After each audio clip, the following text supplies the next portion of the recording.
Hello again, everyone. Thank you so much for coming. This is a very important meeting, mostly for us, Fire Safe Council folks and East Bay Hills to learn more about what's going on.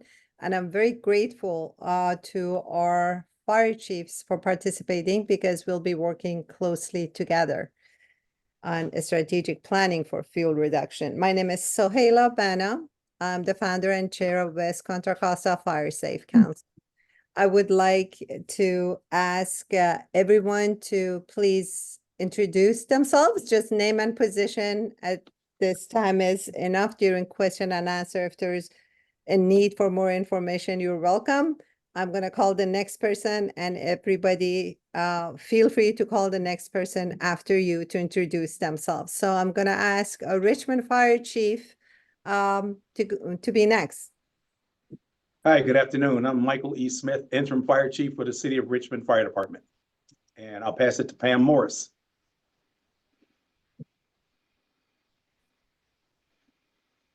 Okay, I got my unmute button off. I'm a local resident, 30 years in El Sobrante on a hillside, very concerned with effective fire safety. Thank you. And I pass it to, I don't see a name here. It's a very nice blonde woman with short hair. That's probably me. I'm Louise Comfort, UC Berkeley, working with Kenichi Soga and many members of his team that are also on the call on wildfire protection in Alameda, Marin counties. And I pass it to Michael Gollner, UC Berkeley. Michael, where did you go? If Michael's not there, I'll pass it to Paula LaRusso. Hey, hello everyone. I'm Paula. I'm a PhD student at UC Berkeley, and I'm interested in fire modeling. So I joined today, and I see next to me Seung-Gyung. So I pass the word to you. Yeah. Hi, I'm Seung-Young Lee, a postdoctoral scholar at UC Berkeley, working with Dr. Comfort, Dr. Mike Gollner, and Paula. Nice to meet you. And I'll pass it to Elizabeth Stagey. Elizabeth Stage, the incoming president of the Oakland Fire Safe Council, and I'll pass the baton to Ken Benson. Hi, Elizabeth, and hello, everyone else. I'm Ken Benson. I'm the outgoing president and now currently the secretary of Oakland Fire Safe Council.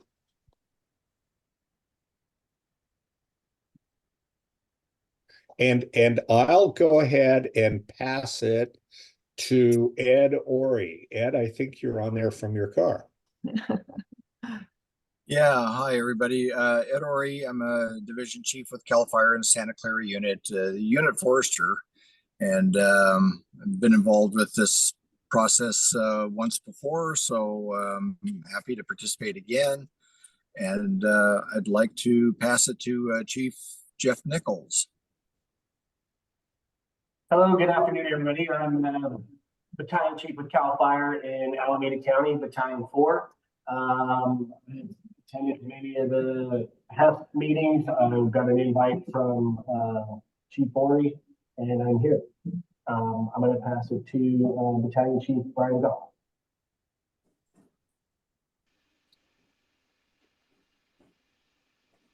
Hey, good afternoon. This is Brian Goff, CalFire Battalion Chief for the Contra Costa Battalion. And I don't know who's up next, so I will pass it to, let's go, Chris Pinto. I don't know if they called you yet. I just saw a name. Can you hear me okay? Yes. Okay, my name's Chris Pinto. I'm an assistant chief with the Berkeley Fire Department, and I work in the Wildland Urban Interface Division. And I would like to pass it to our fire chief in Berkeley, David Sprague.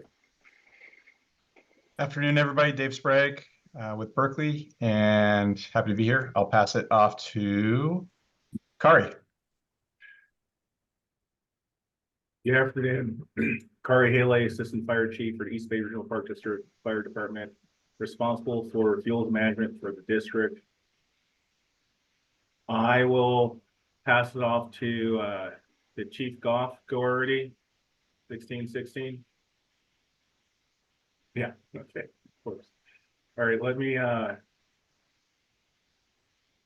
Adriel Castro. Hey folks, name's Adriel Castro. I work for the City of San Jose Parks Department. I'm a parks facility supervisor in charge of vegetation management at Alum Rock Park in the lovely East Hills of San Jose. And I will pass it to Mr. Richard Diaz. Good afternoon, everyone. Richard Diaz with the Richmond Fire Department. I am the Emergency Services Manager with the Office of Emergency Services.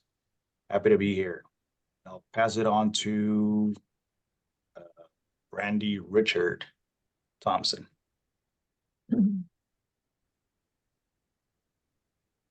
So my name is Brandy Richard Thompson. I'm the Public Affairs Officer for FEMA Region 9.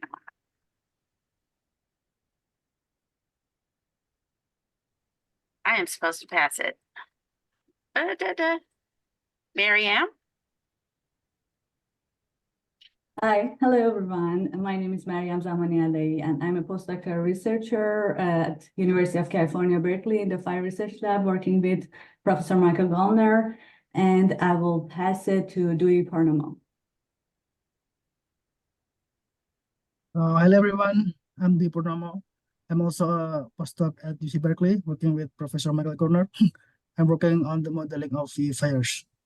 And next to me is Rob Schroeder. Hi, my name is Rob Schroeder. I'm the new executive director for the FireSafe Moraga Orinda, and I'm going to pass it off to James Duff.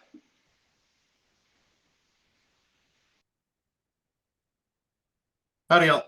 My name is James Duff. I work for the city of Orinda as the education and outreach for the resident-supported Measure R, which focuses on wildfire. And I'll pass it to Patrick McIntyre. Thank you. Good afternoon, everyone. Captain Patrick McIntyre of the East Bay Regional Park District, and work primarily in the hills management discipline for the park. And I will go ahead and pass it along to Alan Siegel. Hello, I'm Alan Siegel, the resident coordinator for the Wildcat Firewise community in 150 households in Kensington and El Cerrito. Trying to learn everything I can to help our community. And you pass it to? I don't know who's, I can't really. How about Michelle Reinhardt? Okay. Thank you, Alan. It's a pleasure seeing everyone today. I'm Michelle Reinhardt. I'm the Contra Costa County coordinator for my county. And it's great seeing everyone here so engaged. And I will pass to Joe. Hello, everyone. Joe Grappolo, retired battalion chief out of El Cerrito, Kensington. Currently work for Genesis. So my role is to connect public safety, evacuation, messaging from the field to all of you in the public. And I travel around the country doing that. Happy to be here.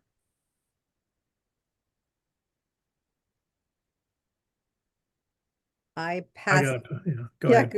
I pass it to Mark Evans for Joe. I have one. I'm Mark Evans. I'm the chairperson for the Moraga Orinda Firewise Network, who represents over 3,500 homes in our area. I'm also a board member of the newly formed FireSafe Moraga Orinda nonprofit.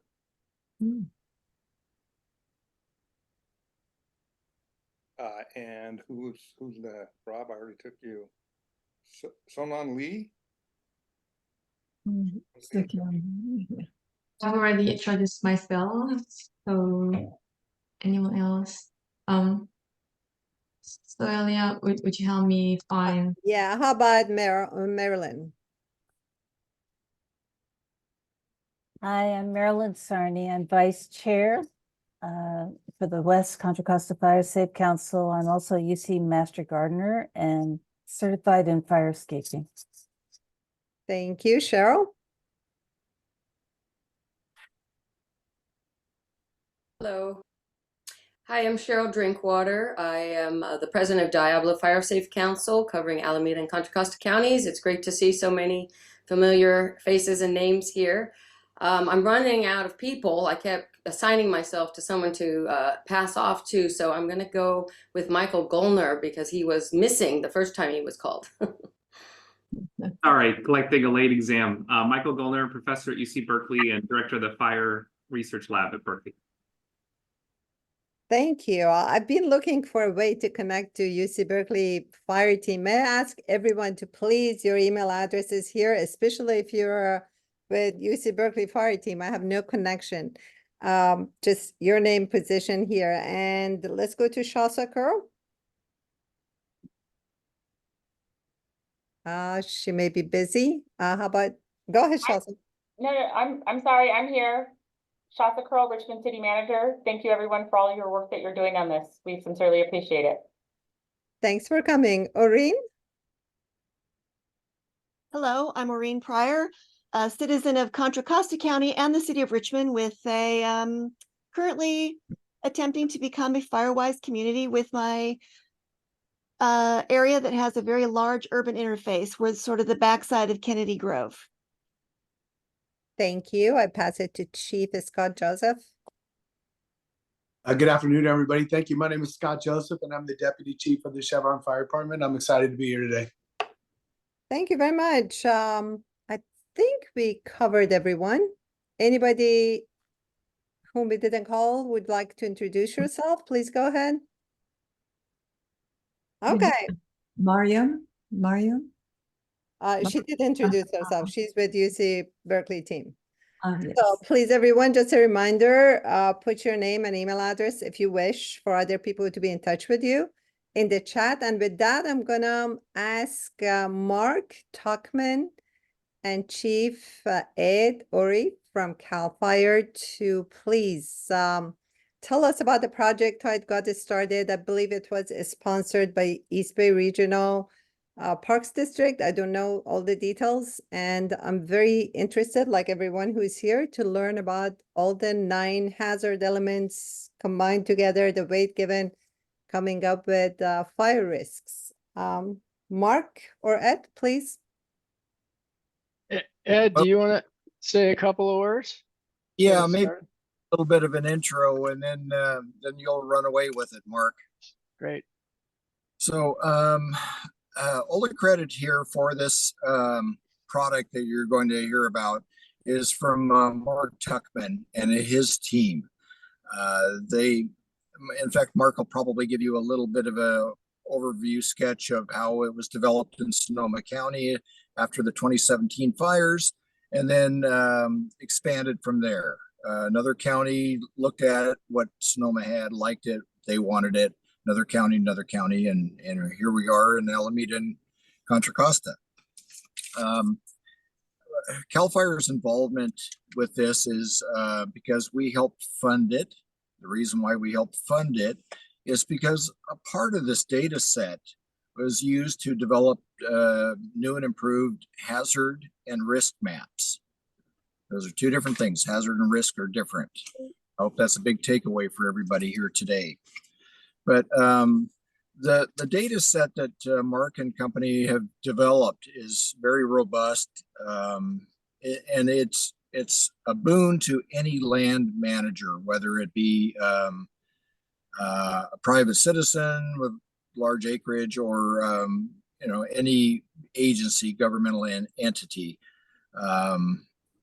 for wildlife habitat, for vegetation management, for flood control, for any number of things. It's fantastic.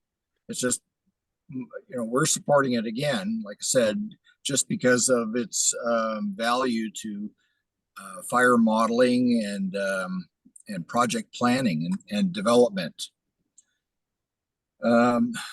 So Mark will explain how he worked with others to develop some algorithms, and my role in the past was one of several others to help fine tune it when Santa Cruz and Santa Clara counties were being done. And at that time, it was really important that we try to have some consistency throughout the entire Bay Area, so that if you looked at any metric in one county, you could have an understanding of what's going on in another county. But beyond that, Mark is very in tune to local input. And so you're currently here going through an exercise much like what we did in Santa Clara, Santa Cruz counties. So hopefully the model won't get tweaked too much. Chief Haley, Captain McIntyre were involved with that as well earlier on. But one other thing I want you to understand is that all of this is really based on more average conditions. I know there was some criticism, was probably precipitated this meeting, that extreme weather events like black swan events or just the outlying weather events weren't adequately modeled, and I would submit that you really don't want that. If you want to look at everybody's extreme, then we'll all end up in a very high fire hazard severity zone, and everybody's high who ties for second. So we need to have some dispersion, and all of this is a guide. None of this is binding. The state of California and the Office of the State Fire Marshal is currently updating the fire hazard severity zone maps. Those are the ones that will have some meaning. They will be tied to regulation. They will be shown in countless publications and decision-making processes. So this is a completely separate process, but the results are going to be very, very similar. So the state is currently showing the SRA fire hazard severity zone results, and eventually that'll get through the public process and review, and then a whole nother cycle will begin with the local government jurisdictions as well. And that's probably going to be even more contentious and ugly and so forth. But you won't be able to see any of the LRA, the local government jurisdictions, for a while yet. But Mark's work and this team effort here is, like I said, very similar. So this should give you a great preview on what's to come on the local jurisdictions. So keep that in mind as well. And all of this is for guidance. You have to use that shoulder-mounted computer once in a while to interpret the data and apply it appropriately. So that's I think that's all I can contribute. And thank you very much. So it was not sponsored by East Bay Regional Parks, but by CalFire. No, so it's I mentioned that CalFire is helping fund this. So there was a number of people who wanted CalFire funding to contribute to this project, and East Bay Parks is the one who stepped up and said, we're willing to do the grant application. So this is not for East Bay Parks alone. They clearly see the value in this data set, and they were willing to be the applicant for some of the grant funding. A number of agencies have contributed to this, not just CalFire. Thank you very much. This is not a CalFire project per se. Thank you. Appreciate it. Okay. All right. Thanks, Ed. And I'm going to share. I'm going to share my screen here. Let's make sure I get the right one. Okay. And okay, yeah. So thanks everyone for coming. It's great to see all of you, and I know some of you, and You know, we're thrilled to be able to help provide data sets to support all the work that you folks are doing on the ground to both treat hazardous fuels, to plan to do pre-attack planning, to even, you know, suppression, all of those things. And we've been working for a while to try to sort of increase the quality of especially the fuels data sets that are out there and the vegetation maps that are out there. Vegetation is obviously a critical component of mapping fuels. And so that's something that my firm specializes in. And I think it's important to note that, you know, the maps that you're looking at today all use sort of the best available vegetation data. They have a lot of LiDAR data that feeds them, and high resolution imagery, which is what makes them different from the statewide data sets that you see. So we're again kind of trying to zoom in onto the landscape with these new data sets. So what I'm going to do is I'm going to just give a quick review of what this program is producing, because it's like Ed said, it's not just, you know, the hazard and the risk and the fuels. We're doing a lot of work to map forest structure, to map things like ladder fuels, to map fine scale vegetation. And I'll give you an update on where we're at with those data products. And then we'll dive in and look at the hazard and risk to structures inputs and methods, and then answer questions. And I'll provide, we can provide this slide deck afterwards, which has the links to all of these pieces. And I'll talk about those as well. The team that created these data sets, and we've been working on this for a couple of years now, East Bay Regional Parks, led by Dina Robertson and Katie Hornbeck, Cass Green, who lives in the Berkeley Hills and has been a huge supporter of, you know, vegetation mapping over her whole career, but most recently in the Bay Area. My team here at Tukman Geospatial, we're based in Forestville, California, and we've been doing a lot of work in sort of fire and fuels mapping ever since the 2017 fires, which actually burned my house down and lots of other people around here. We're in Forestville over here. And the California Native Plant Society is a partner. Nomad Ecology and Shelley Benson provide sort of botany and plant sampling work support. Carol Rice is a key partner for fuels and all the sort of fire modeling work, including what I'm going to show you today, and I hope she's here. Esther Mendeno is also another team member who is a sort of a fire mapping guru. And then Diablo Fire Safe Council has been working with us for the last several months in parts of these data products. And this shows what we've completed. On the left, those are all completed, all those LiDAR derivatives. I'll show you some of those just in a minute. I know we want to get to the hazard and risk, so I'm not going to spend a lot of time on talking about this stuff, but things like canopy cover, canopy height derived from LiDAR, topographic layers like slope, aspect, and elevation, impervious surfaces, so buildings, roads, and then a set of fuels and fuel-related data sets like canopy base height, canopy bulk density, power lines, distribution lines, which are actually curated from various sources.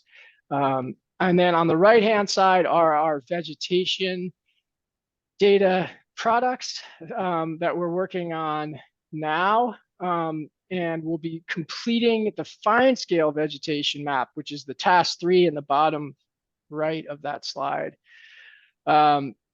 in over a year from now, where we'll be mapping really to the alliance level of what's called the National Vegetation Classification. So, you know, Oregon white oak versus black oak.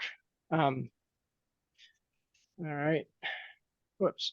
I just want to show this real fast. So we we acquired all the best available, most recent LiDAR data sets, combined them into a harmonized point cloud, and published them and all those derivatives from the LiDAR. And this just shows the coverage, the dates of the LiDAR that we used, and the quality levels. All the data that we're producing from this effort, all the LiDAR derivatives, the vegetation map, the fuel map, hazard and risk, is all getting published publicly on this place called Pacific Veg Map. So you can go there to pacificvegmap.org and download the data. You download it as a geotip, bring it into ArcGIS Pro. If you're a GIS person, there's a data sheet associated with each of the products, so you can actually like read something that's not like wonky metadata, that actually describes what it is, hopefully in a reasonable way.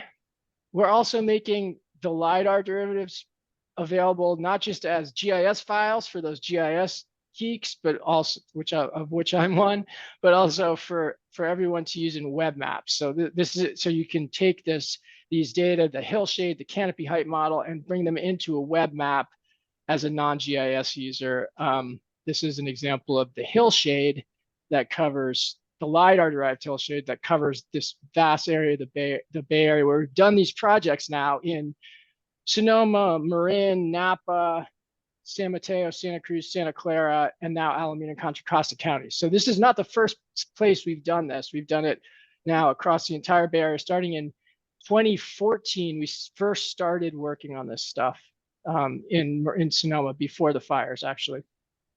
So this just to illustrate the LiDAR-derived products, the hillshade, the digital terrain model, slope, aspect, and just to show some visuals, this is the hillshade from the LiDAR, which is it's incredible because you can see the lay of the land at a really fine scale. It's great for seeing trails and roads under canopy that you wouldn't see in aerial imagery. It's a great tool for mapping stream morphology. We use it all the time for different applications. Slope percent and slope degrees are super important for our vegetation mapping, our modeling, and for obviously fire behavior.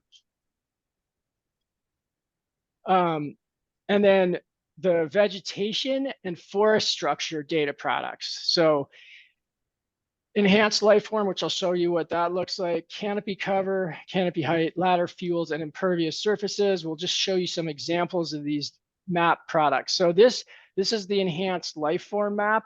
It's based on LiDAR and high resolution imagery. It's a very fine scale veg map, so way like more sort of precise than and high resolution than like CalVeg or NLCD or Landfire. And we're using this as one of the key inputs to our fuel model and eventually to hazard and risk. So this is an important, product that's already been published and made publicly available, and it'll actually be updated when the fine scale vegetation map comes out in 2025. This is what the enhanced life form map looks like. So you can see the classes on the legend on the left, and this will be made into a much more detailed vegetation map that has, instead of 25 classes, about 100 classes when the fine scale vegetation map is complete. This is an example of the canopy height model. So again, from the LiDAR point cloud, this is a 1 meter resolution raster where each pixel, the value of the pixel is the height of the vegetation. And so you can see it actually shows you each tree in the imagery or on the resulting raster. And on the left here, you can see like the white trees are really tall. They're over 300 feet. They're redwoods in San Mateo County. So this is a great tool for understanding the vertical and horizontal distribution of fuel. And then ladder fuels is a LiDAR derivative that we create, that we derive from the point cloud to characterize the density of vegetation between 1 and 4 meters above the ground, where in that sort of critical area where you don't want to have a lot of fuel. And then impervious surfaces is a fine scale map that maps from the LiDAR and imagery the location of buildings, roads, and other impervious surfaces, which are really useful in our fuel model because they give us a very fine scale depiction of where both the buildings are and the non-burnable surfaces. So we use this layer a lot. It's again the best available for this information. I just want to say it's actually tragic, and we on these impervious surfaces maps. These impervious surfaces maps are developed not by our team, but by a subcontractor that we've worked with for 10 years. The University of Vermont Spatial Analysis Lab, a guy named Jarlath O'Neill Dunn, who passed away totally unexpectedly a week ago in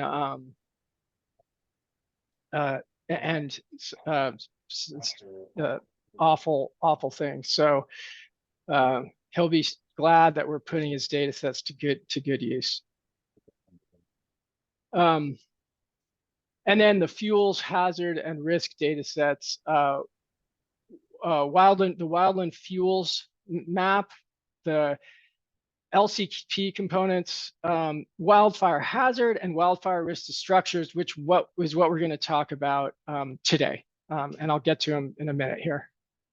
This is the 5-meter fuel model. So the de facto standard for fuel models in the US is LandFire. LandFire is a 30-meter data product. It's nationwide, and it's based on these regional vegetation maps. The regional vegetation maps just aren't that great. We use our vegetation maps for our fuel model, and they're just more accurate.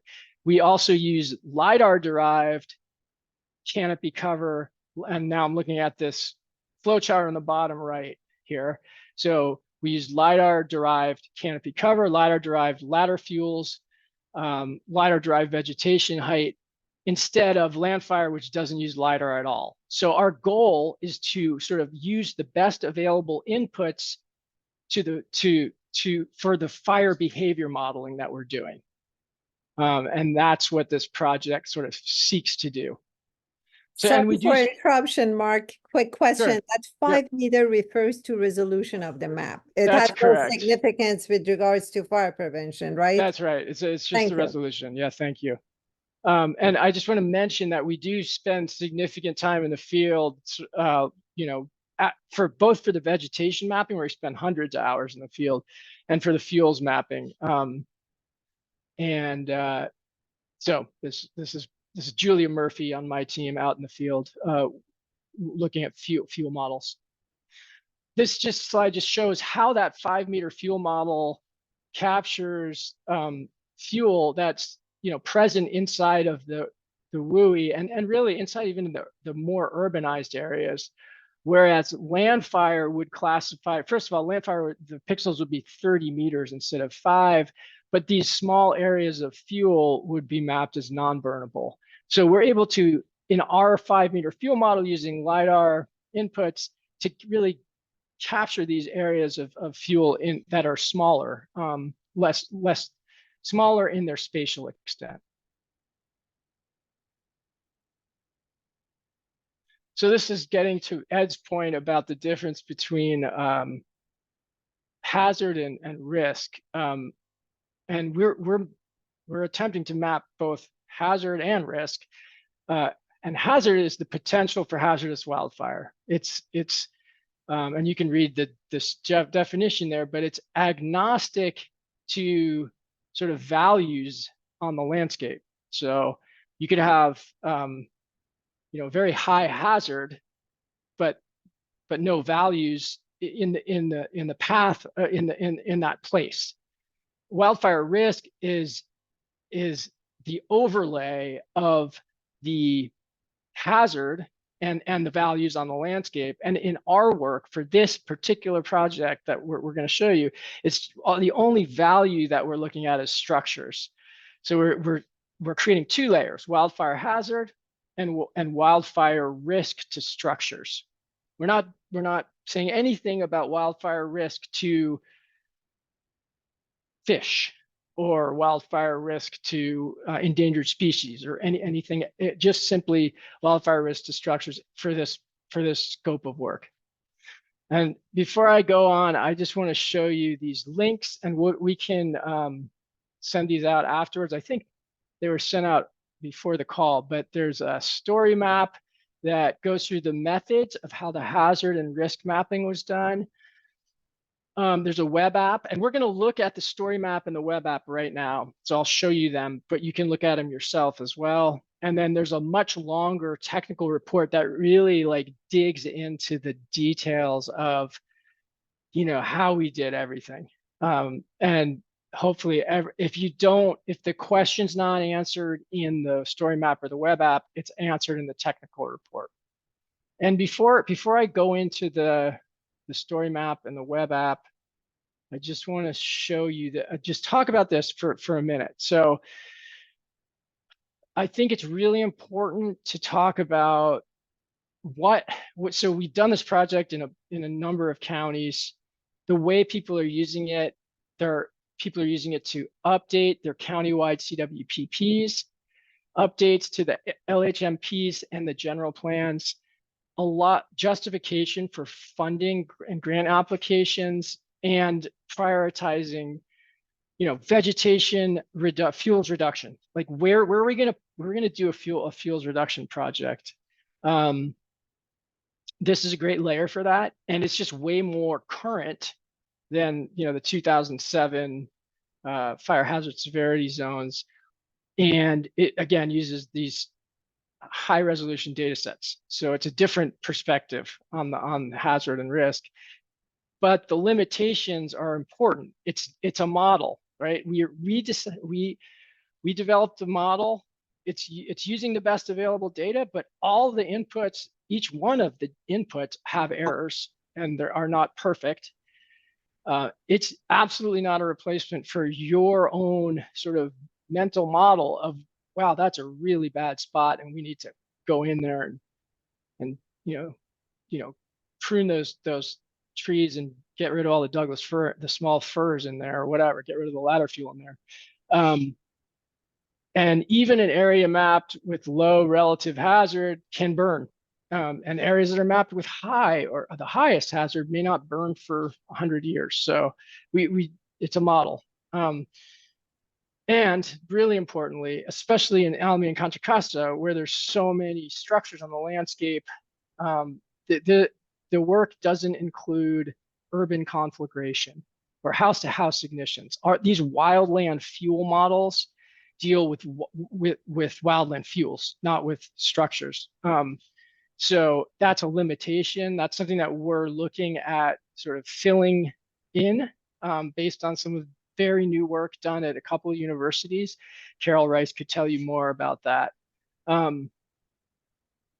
So I was going to show the walk through the story map. Let me just change screens here and show you what it looks like. I'll show you some of the details here about the hazard and the risk. So I'm going to scroll. So this is the story map. I skipped through the first part, which is about sort of how we created the fuel model, but you can go back and look at that. I really just wanted to focus on the methods for the hazard and risk modeling, which seemed to be the thing that people wanted to hear most about. So this slide in the story map, which is also in the technical report, the more detailed technical report, is the logic model for how we did both the hazard and the risk to structures modeling. So I'm just going to talk about it for a minute, and I'm going to then go through and show you these inputs. The inputs are this stack of there's nine inputs to the model. The top one's flame length. You can see that each one has a weight. So each of the inputs were assigned a weight in the hazard modeling.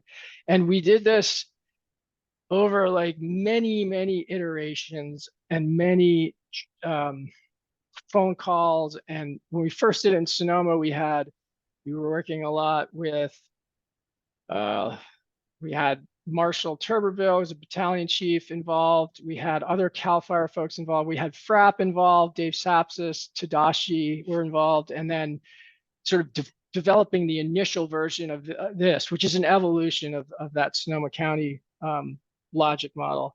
We also had folks from we had several reviewers from academia back when we did it for Sonoma. So that was our first county, and then we did it again in San Mateo, Santa Cruz, Santa Clara, where it was further refined, but had the same overall structure as this, with slightly different weights and slightly different inputs. But from this logic model, you can see there's 9 inputs, 5 wildfire potential data sets: flame length, extreme fire weather potential, ember load, suppression difficulty, dense impervious or no wildland veg, and then 4 wildfire probability data sets: human development proximity, transmission line proximity, distribution line proximity, and historic ignition density. Those 9 inputs are combined into the classified wildfire hazard raster, which is overlaid with structure density to produce the wildfire risk to structures polygon map. And I'm going to show you a little bit more now. I'll just drill down through the 9 inputs. I'm going to talk about each one of those 9 inputs. Then I'll show you the classified wildfire hazard map and the wildfire risk to structures layers. And you can follow along in here. You can look at this afterwards and read it more carefully. So each of the 9 inputs, again shown here, was ranked from 0 to 4, so into 5 classes. You can look at flame length as an example, the first one on the upper left. The lowest modeled flame length, right, was assigned to 0. The highest modeled flame length was assigned a 4, which would, as an input, be the highest hazard. Right, the highest modeled flame length is going to be the highest hazard. And we did that ranking of each one of these 9 input data sets. And I'm going to talk about each one of those input data sets and show them to you. So this is the flame length data set. So flame length is, we use FlamMap to model flame length, and FlamMap uses our 5-meter fuel model. It uses all those LiDAR derived inputs like canopy height, canopy density, canopy base height, canopy bulk density, slope and aspect, to produce under a prescribed set of weather conditions, wind and fuel moisture conditions, of predicted flame length. And that's what you see here. And this is one of the inputs, and it's the highest weighted input in our model. So it's the most important input in determining hazard in our model. The next input is extreme fire weather potential. This data set is meant to show spatially where the areas that are most prone to extreme fire weather, meaning in this case, very low humidity and very high winds, are on the landscape. And this data set comes from Dave Sapsis. We had previously hired a meteorologist to develop it, a guy named Alan Fox in Fortuna, but Dave and his team, working with the Desert Research Institute, developed their own extreme fire weather potential, and we're using that. The limitation of this data set is it's based on weather station data, which is, weather stations are scattered across the landscape, and so interpolation is done to connect the dots and make a continuous raster across the landscape. It's there's a lot of guesswork or assumptions or inaccuracy in the data, but it's again the best available. Ember load is an index that gives an idea of the amount of embers that would be deposited on a pixel in the event of a wildfire. And this ember load data set is from Pyrologics, who did, this is actually a statewide data set that they produced as part of the Contemporary Wildfire Hazard Across California report or study. So ember load index is a second input. The third is suppression difficulty index, which again comes from Pyrologics. It factors in topography, fuels, and firefighter line production rates, and accessibility to roads and trails. And so you can see that the areas that would be the most difficult to suppress fire in come up with the highest value, the reds and the oranges. Another input, dense, impervious, or no wildland veg. So this was an input that we created that divides the landscape up into areas of wildland vegetation versus areas where there's dense impervious with some wildland veg nearby versus areas where there's just no wildland veg, areas where that are just completely urbanized or water or salt marsh as well, I think is another thing that was included there. And then these proximity layers. So areas that are close to human development. So the ones that are closest are the ones shown in red. And for these proximity areas, if it was a densely built up area or an area with no wildland fuel nearby, they were just assigned 0. Another proximity layer was the proximity to transmission lines. So what was close to a transmission line? If it was, it got a value. If it didn't, it got a 0. Or if it was like in a urban core area, it got a 0. And then finally, distribution line proximity, similar to transmission line proximity. And we are lucky to have this layer. It's a new data set that took many years for PG&E to release publicly.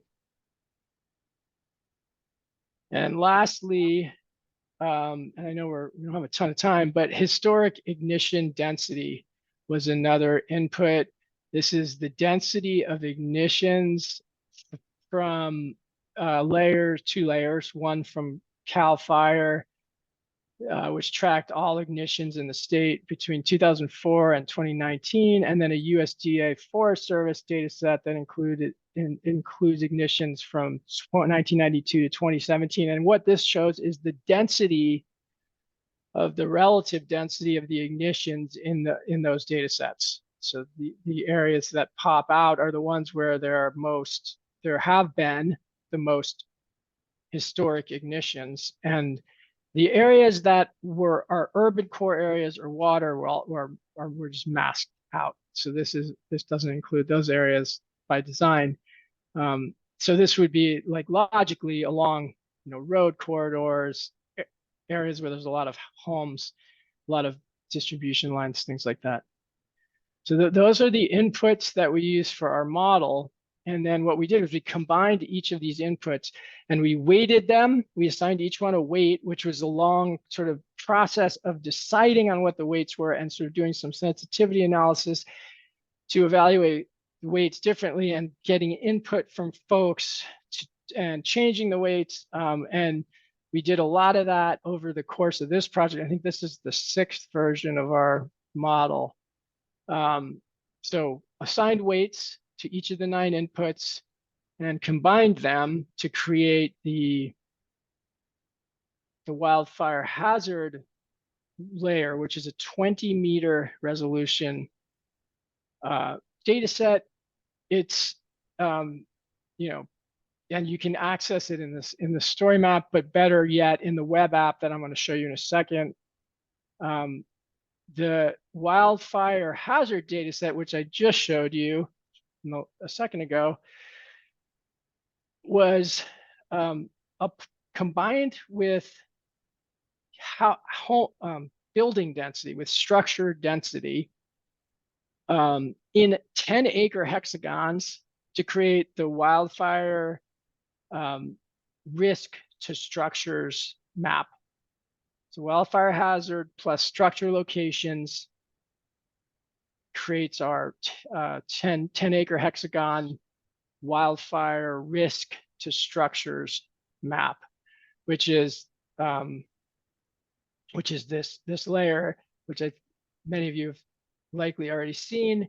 And I'm going to go ahead and open up this web app. So you can click on this link here. We also have just a straight link to the web app that is in this PowerPoint. It's in the email, I think, that was sent out to everyone. And that way you can really see the wildfire risk to structures map. And I need to just tell you a little bit about this, what this shows and what it doesn't. Actually, this is almost a better, I just want to talk about the legend for a minute on the right of the map. So what we did was what we're showing you are areas that have moderate hazard, high hazard, very high hazard, and the highest hazard. We're only showing those. Everything else is turned off. The polygons, the hexagons are there. We just turned them off for purposes of looking at this. Also, if there are no structures in the hexagon, we turn those off too, even if the hazard was highest. So what you're looking at here are areas of moderate hazard and above, and areas hexagons that have at least one structure. So if it's red, it's the highest hazard class. And then we have different transparencies to show the housing density. So the red polygons that have that are totally, you can't see through them at all, are the ones that have the highest hazard and the highest structure density. But any red polygon is highest hazard. Any orange polygon is very high. Any yellow hexagon is high, and any gray hexagon is moderate. And that the transparency of the hexagon dictates its the density of structures within it. And you can bring this layer into GIS and query on those attributes. I can even zoom in here and say okay, this one's totally not see-through, this orange one. So we know, since it's orange, we know it's very high hazard. Here, I'm going to open up the legend over here.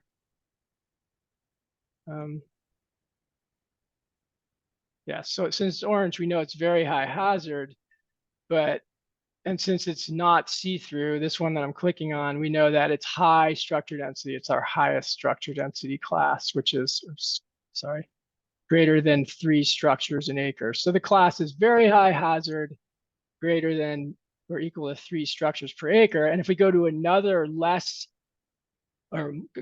more see-through orange polygon, it'll be very high hazard, but this is 0.5 to 0.9 structures per acre. So not quite as dense of structures.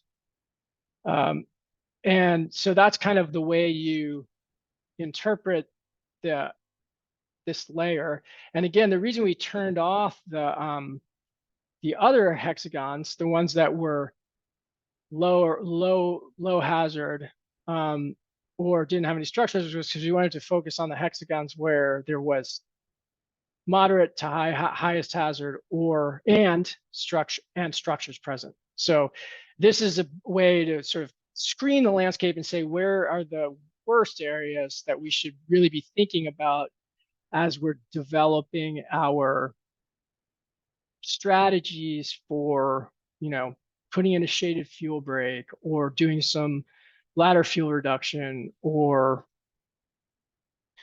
whatever. So I think we're at just about at 3 o'clock. So that's my primer on what we did, and I'm more than happy to answer emails if folks have them. We could take some time now to answer questions as well. And please, I encourage you to look at the final report, look at the story map. And the story map's a little less of a deep dive than the final report. So Thank you very much, Mark. I'm going to extend it for at least 30 minutes. If you have the time, is that okay with you? Sure. Okay. And everybody's welcome to stay and ask their questions. If there are many questions, we can extend it for a total of 1 hour, depending on Mark's schedule. Before I get questions, I would like to use my privilege and ask a quick question. It mentioned something about LRA maps and I missed it. What is it and how does this relate to LRA? Well, I'll just say that that the work that we did covers the entire 2-county area.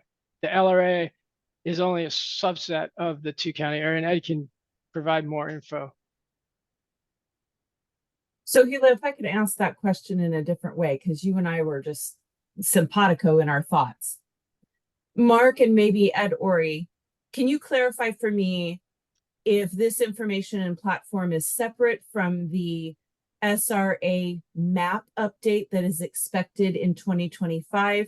And second part of my question, the information and platform here, is it separate from the state fire marshal's high or fire hazard severity zone maps that were last updated in 2023?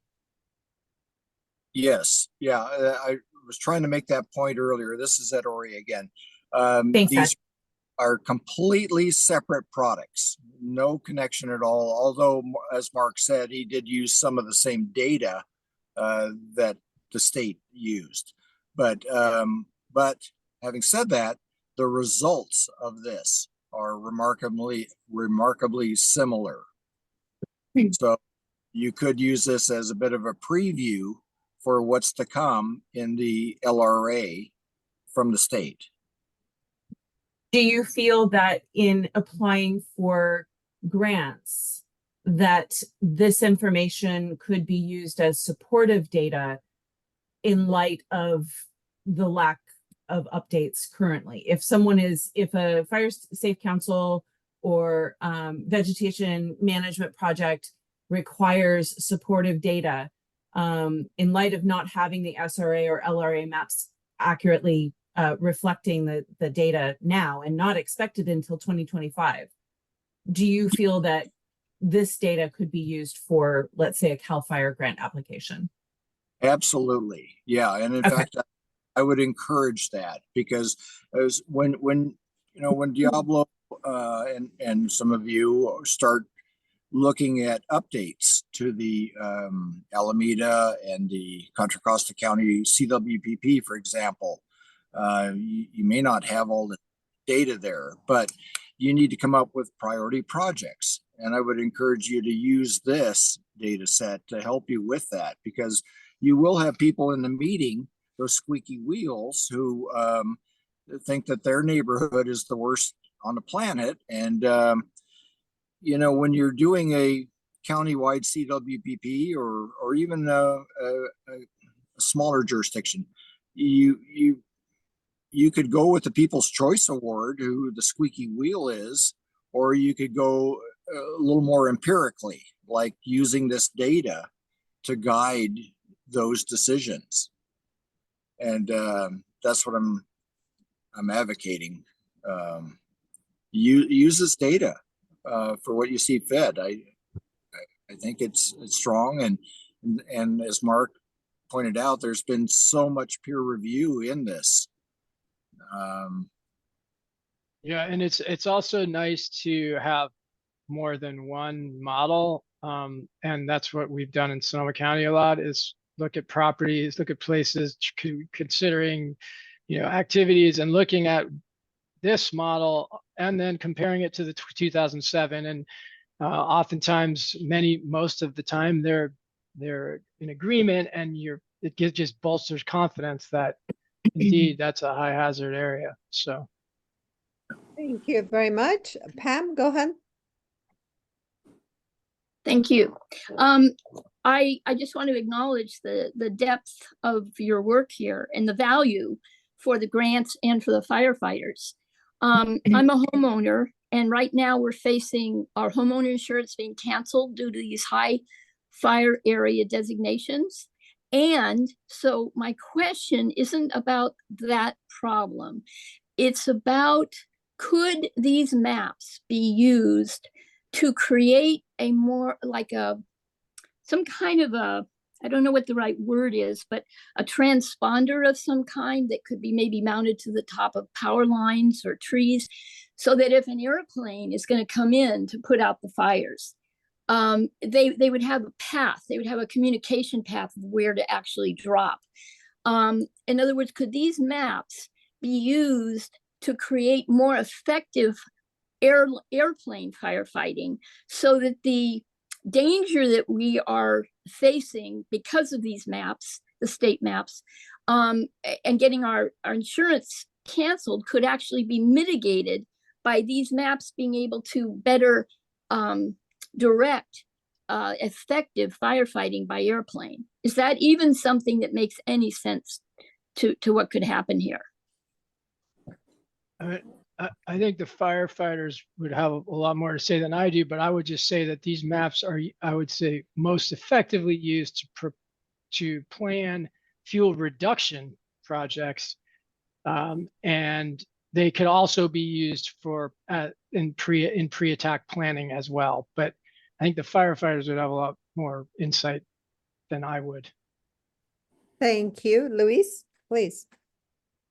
Pam, can I weigh in on that just real quick? Sure, go ahead, Ed. Sorry, go ahead.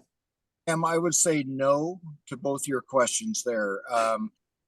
So the hazard maps look at the vegetation over a long period of time, and weather at a long period of time. And just like what the state does, it is what it is. And if you're talking about, once you do a fuel reduction project or you improve your defensible space, it's not going to change the hazard map whatsoever. And it's not going to change the risk map either, because your house is still there, or structures are still there. So this is a guide. If you have not heard about what happened in Oregon, I want to say 2 years, maybe 3 years. 2 years ago. Yeah. So the state of Oregon rolled out hazard maps without a lot of public input. They don't have CEQA. And they released their hazard maps, and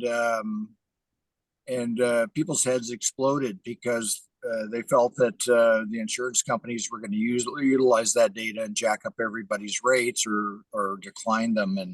And the state ended up rolling it all back, and I don't think they released anything since. Insurance companies, they use their own data set. They may look at these, but I wouldn't assume that this is going to really change anything for them. But could it be used with air defense? Could these maps that give a better idea of where some of the utilities are, or some of the high fire zones are, or some of the most high risk to get in with firefighters not able to get in, some of those very important data points, could they be coordinated with air suppression? That's what my real question is. Could these maps have another use besides just the vegetation mitigation? Well, the CalFire anyway has a enterprise license with oh shoot, I just drew a blank. anyway, we have a license to use a model. So every time a vegetation fire breaks in the 5 counties we serve, we have somebody who runs a model on where the anticipated fire growth would occur, how fast, how far, what direction, all of those kinds of things. And that data is sent out to our battalion chiefs within minutes of every fire call.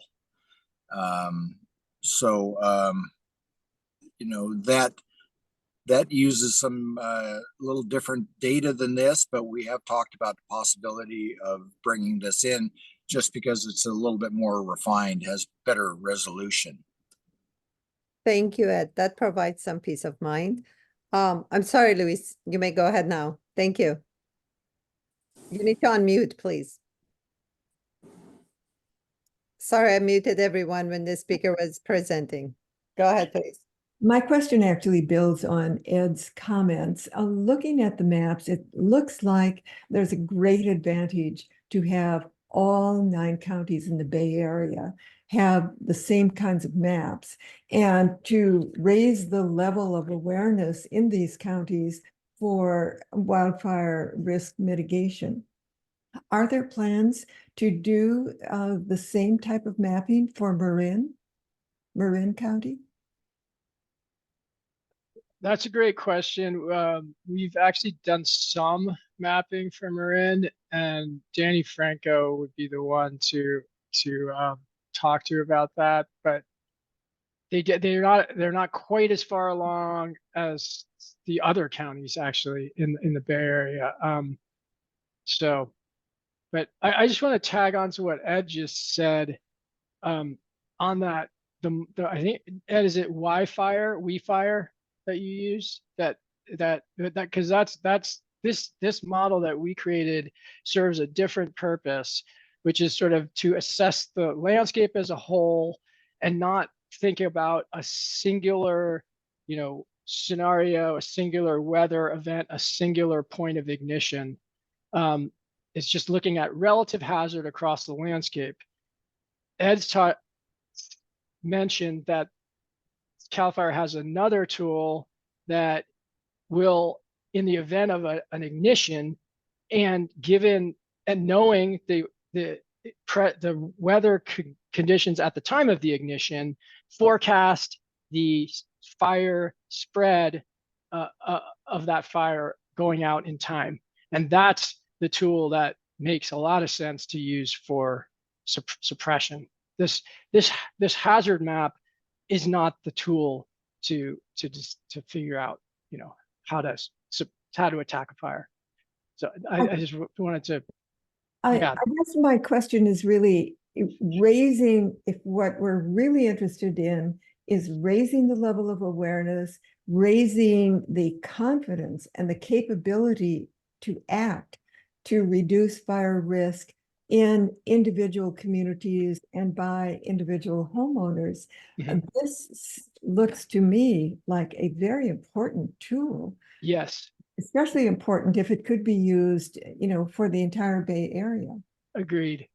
And we've got it right now and that I think that's how one of the ways it should be used, and it's an appropriate use. And we do have it for San Mateo, Santa Cruz, Santa Clara, Alameda, Contra Costa, and Sonoma.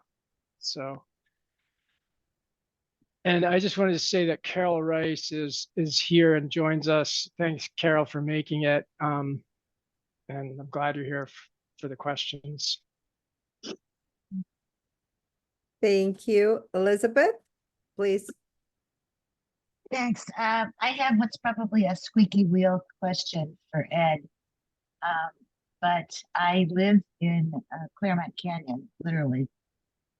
And because of the Golden Gate and the inflow of everything from across the bay up Claremont Canyon, the winds get higher than any nearby weather station, frequently more than the one at Tilden Park. the change in elevation is about 3,000 feet in about 3 miles. And there's sort of a local climate that's different from, you know, my watch is always wrong, Tilden's always wrong, the US, whatever it is, Weather Service thing is always wrong. This is on the boundary of the 1991 fires. So I guess what that gets to is, Ed, your recommendation about using these maps as a good source of data. I don't disagree. I understand why, if you took into account 40, 50 mile an hour winds, and if you took into account very great elevation changes, and I didn't mention my house is 15 feet from my neighbors. So house to house ignition is a likelihood, not a remote possibility. If we were to be submitting a vegetation management grant with all these assumptions that are embedded for very good reasons, would it make sense to, or be necessary to, do some of the differentiating like I just did with the assumptions that underlie the model? So it's not as if we don't know about the model, it's as if in the particular area that we're talking about, the models, the assumptions underpredict. Yeah. Well, you know, there's just so many variables, and when a fire breaks, people need to leave. That's kind of the bottom line. And as far as if the fire is spreading at 10 meters per second or 20 meters per second, you know, nobody's going to quibble about that. And if you want to look at the maps and apply like the canyon fudge factor to that, absolutely, that's what people are encouraged to do. But you know, Mark and Carol and Esther, they were not able to step on every acre in the 2 counties. So there's going to be some places that are a little bit off. But you know, don't look at a acre in this model. Look at 10 acres and above. And by the way, the program I couldn't remember earlier is called Wildfire Analyst, and it's produced by Technoslavia. Ed, and Mark, if I could add in, so to your point, Elizabeth, the scale of this risk model is 10 acres, and it's kind of appropriate because, you know, fires oftentimes act on a larger scale than just a very small area. Just like you noted that your house is going to be affected by the next door neighbor's house, as well as its adjacent vegetation. I think Mark brought up the map that shows the risk to structures in Claremont Canyon. So you can tell that some of the areas are both the most red as well as the most opaque. So and also another reason why it's not on a house by house basis on this part yet is our weather analysis is still at a 2 kilometer resolution. And that's actually really fine for weather analysis, but that's as fine as we're going to get for weather. Yeah. And also, once a fire does start, it creates its own weather, and it will modify the winds, the direction, the speed, etc. Yeah. Thank you. Thank you very much. So I believe someone else had their hand up. I have a question. My question is about the Alameda Contra Costa Regional Priority Plan, which is done by Contra Costa and I believe Alameda Resource Conservation District. So what are we going to do with that map? This has obviously more priority, right? I mean, it's more data, more accuracy and everything. And my next question is, how are we going to promote it? I'm going to do my share within my community. I've been doing it. I'm going to do more, let people know about it. It's excellent promotion for people to become firewise. But I noticed, for example, the Realtor Association, when they want to notify home buyers that they live in wildfire area, they use a totally different thingy. Nobody knows about this. Are there any plans to educate the public about it?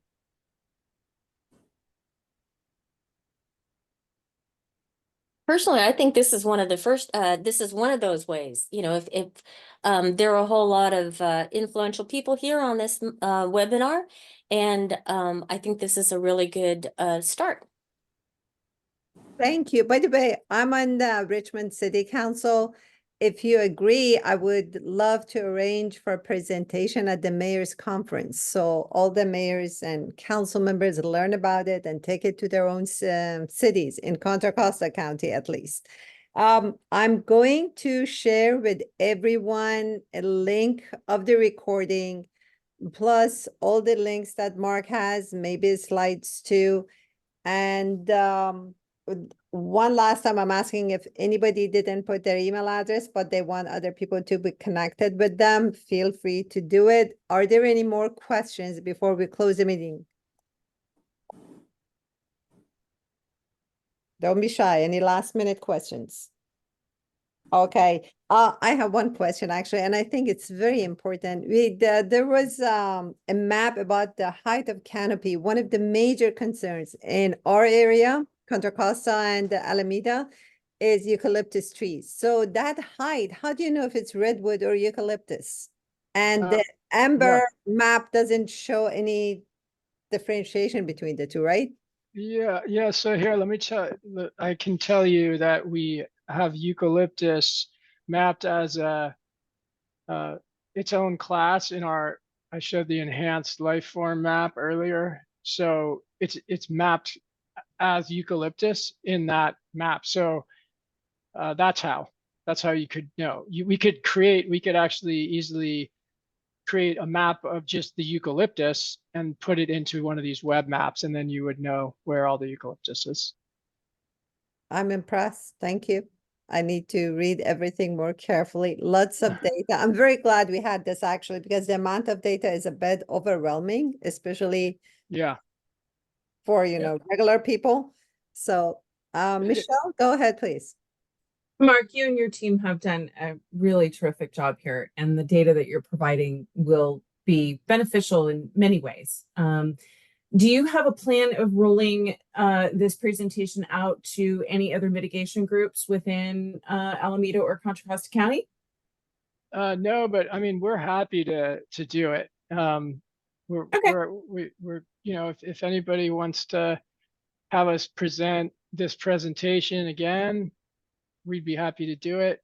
And we also can share a recording of this one. So great. But yeah, no, we want to get these data out there, and we're hoping that they get used. So Go ahead, Ed.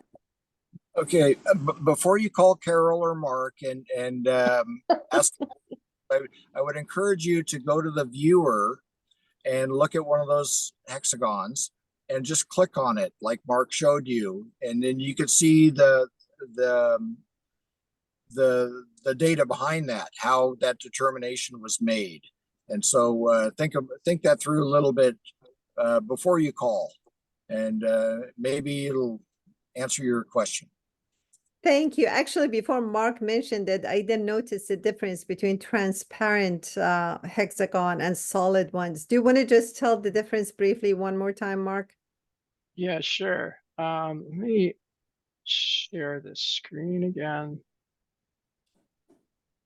Okay, so actually the other cool thing here is on this viewer is that you can do this swipe thing, which is cool. So like, if you zoom in, then you can do that. So you can see the homes and the imagery underneath the map. So that's kind of nice. It had, I forgot the slider was all the way over the right, but I'm going to make it so that it's in the middle, so that when you open it up, it's more apparent that exists. So, but in any case, yeah, the symbology that we're talking about is these reds. I'm sorry, Mark, we're not you need to share your screen. Oh, did I not share? seeing I'm it yet. sorry. Oh shoot! Okay, hold on. Is that working now? Yes, Yes. go ahead, please. Okay, yeah. So the swiper tool is this thing. So that's kind of nice. So you can like actually get oriented to where you want to look and then swipe the hexagons on top. The other thing about this web app is that the fuel model's in here, but it's turned off by default. So like I can turn off the wildfire hazard, the wildfire risk by clicking on the little eye tool, and it'll turn that off, and then turn on the wildfire hazard instead, or the fuel model. But the risk to structure is what we're talking about, and the idea with the transparency is that the color denotes the hazard. So the whites are the moderates, the yellows are the high hazard, the hexagons that are orange are the very high hazard, and the reds are the highest. And the transparency denotes structure density. So the more transparent, the more that you can see through it, the lower the structure density, and the less transparency, the higher the structure density. So that's the thing. But you can always click on one of the hexagons and it'll tell you exactly what the values are. Highest hazard, this is the red, the darkest red. Highest hazard, the least transparent red. Highest hazard, highest structure density. So yeah, the worst, this area right here is one of the worst areas, and from the perspective of risk to structures in the Tuke County area. Sorry to break that news to folks. You probably already knew that, but yeah. Thank you very much. Joe, go ahead. If you have a question, and also I would like to ask you to add comments about how Zone Haven or Genesis is going to incorporate any of this. Oh, Yeah, sorry, thank you. Chris, I saw your hand up, but then I saw you talking with other people. I thought maybe that's my apology. You'll be next. Go ahead, Joe. Thanks, Haley. I was just actually typing something to Mark now. This is great information. So I see Genesis as being the distribution of this information to the Bay Area. We already cover all those counties that were mentioned. Marin, all the counties in the Bay Area, I think with the exception of Sonoma County, for different reasons. But Genesis already exists. It's already being used by public safety. The idea is to prevent loss of life and property at a very high level. But if this can also be used as targeting, if you only have so many hours and money to spend doing vegetation management, this would be a way to target and prioritize, as well as if you have to prove that you've done your grant and you can get awarded the money, or all that. It's a tool that can be used by everybody already. So you don't need to build the platform already. You just need to pull in the layers. So Yeah. I reached out to Mark, and it's not a sales pitch. I'm here to improve the systems in place for communication and life safety. That's what I'm here for. So happy to assist if that has any meaning. Yeah, and we're happy to share any and all of our data with you. So cool. Great. Thank you. Chris, go ahead, please. Just a simple question. I'm having trouble finding the web app, the link to the web app, so I can look at it on the web app instead of using. Yeah. Let me paste that in the chat. Yeah, I'd appreciate it. Thank you. That's all I have. Sure. The email invitation I sent out should have it. If you have that invitation email. I went through those links. I couldn't find it. It's probably Okay. me. But I don't think it's in checked there. first. Yeah. I'll send them again when I send a link to this recording. Yeah, here, let me paste it in. I actually don't think it's in there. So I'm going to go ahead and just before we all get off here, just copy it and see if this works. If you So also, go ahead. The state, as mentioned earlier, all of this data is publicly available for free. And it's just a wealth of info, but it's it's data for Esri. So unless you have an Esri license or know somebody that does, you're probably not going to be able to utilize it. But the viewer itself is, and maybe the reports is really what you'd be able to utilize. But if you work in a jurisdiction that has a GIS geek, share it with them, please.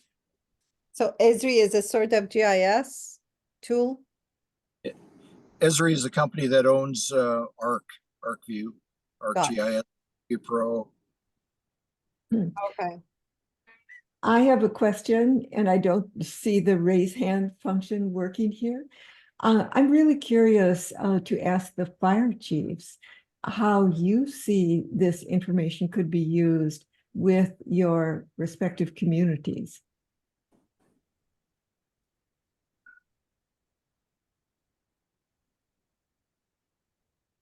Chief Smith, David Sprague, Chris Pinto.